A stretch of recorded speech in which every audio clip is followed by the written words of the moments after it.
They laughed when he walked in, called him the blind boy who couldn't even find the mic. But when he opened his mouth, the whole room stopped breathing. This wasn't a joke anymore. This was something holy. The hallways of Westbrook High buzzed like they always did on Friday mornings. Backpacks slapping against lockers, sneakers squeaking against tile, someone's cheap Bluetooth speaker echoing trap beats down the corridor. But amid that teenage chaos, Caleb Turner, 14, moved slower than everyone else. Cane in one hand, fingertips brushing the painted wall with the other. His world was sound. Vibrations, breaths, footsteps, air shifts. He didn't need sight to feel the eyes on him. "Yo, blind boy coming through," someone muttered under their breath, the kind of whisper meant to be heard. Laughter rippled. Caleb paused, chin up. His hoodie shadowed half his face, but there was quiet defiance in the curve of his lips. Then came the voice he hated most. Derek James, the self-proclaimed funniest guy in ninth grade. "Yo, Caleb, talent show auditions today. You signing up, bro?" Derek laughed, high-fiving his crew. "I bet you can see the notes real good, huh?" The hallway cracked with laughter. Caleb smiled faintly, the kind of smile that made bullies uncomfortable.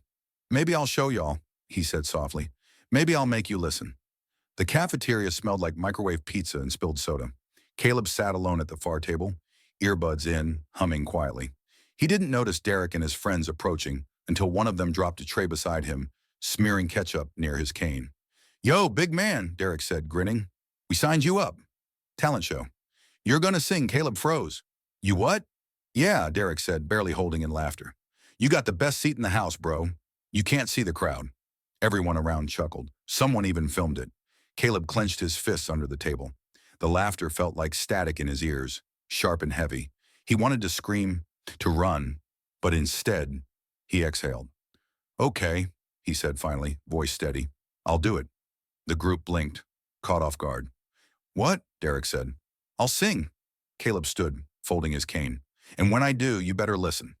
The cafeteria went silent for a moment. Even the clatter of trays faded, as if the air itself paused. That night, in a small two-room apartment above a laundromat, the only light came from the window. A thin line of city neon painting the cracked wallpaper blue. Caleb sat beside an old upright piano. His mother, Denise Turner, moved quietly in the kitchen. Her nurse scrubs faded, eyes tired but loving. "You sure you want to do this, baby?" she asked, her voice soft but worried.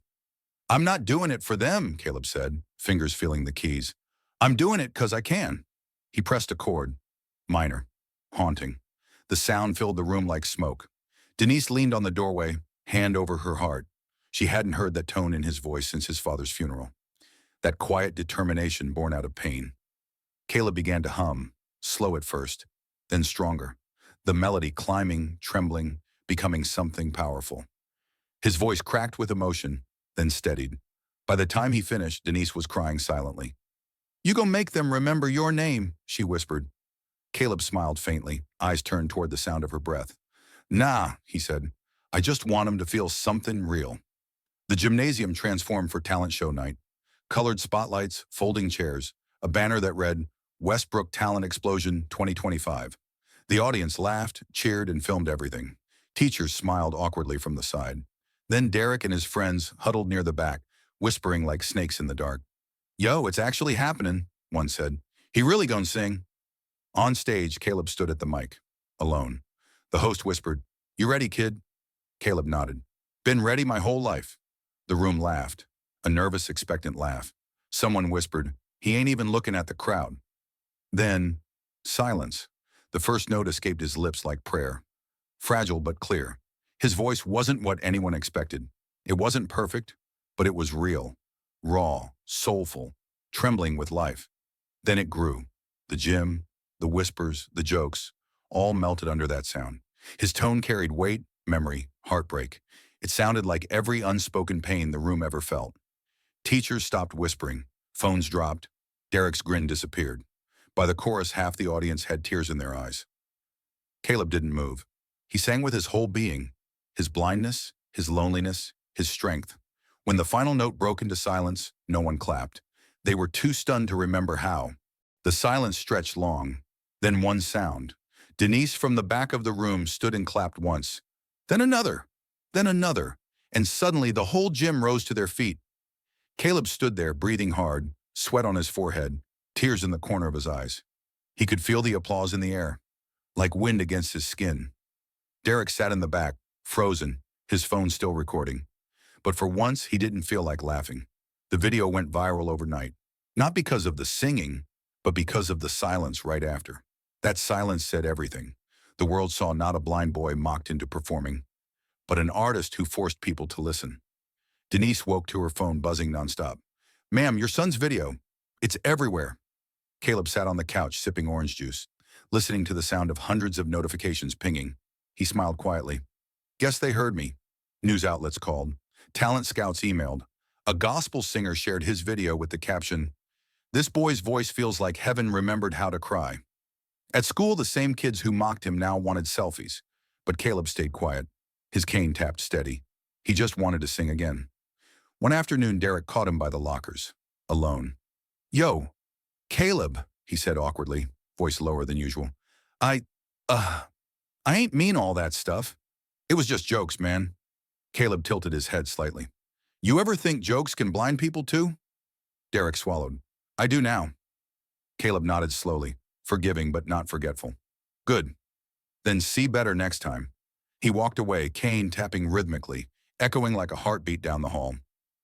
Months later, Caleb stood in a recording booth. Real mic, real soundproof glass. He was recording his first single.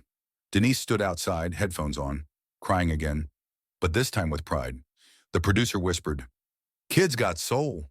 The kind of soul money can't fake. Caleb sang the same song, but this time he wasn't singing against laughter. He was singing into the light, a packed auditorium. Thousands of people, camera flashes, a stage lit, golden like dawn. Caleb stepped out, older now, confident, the same blind boy, but no longer defined by blindness. He began his song. In the front row sat Derek, older too, head bowed, wearing Caleb's merch, tears in his eyes. As the final note rose, the crowd stood again, just like that night. Only this time, they didn't stand in pity. They stood in reverence. Backstage after the show, Caleb sat alone. He took off his earpiece, tilted his head, and listened. The crowd had stopped cheering, but he could still feel the silence. The same silence he felt that first night. The kind that meant something changed. He whispered to himself, "They laughed so they wouldn't feel small. Now they're quiet because they finally heard me." He smiled softly, folding his cane. And in that stillness, he didn't feel blind anymore. He just felt seen.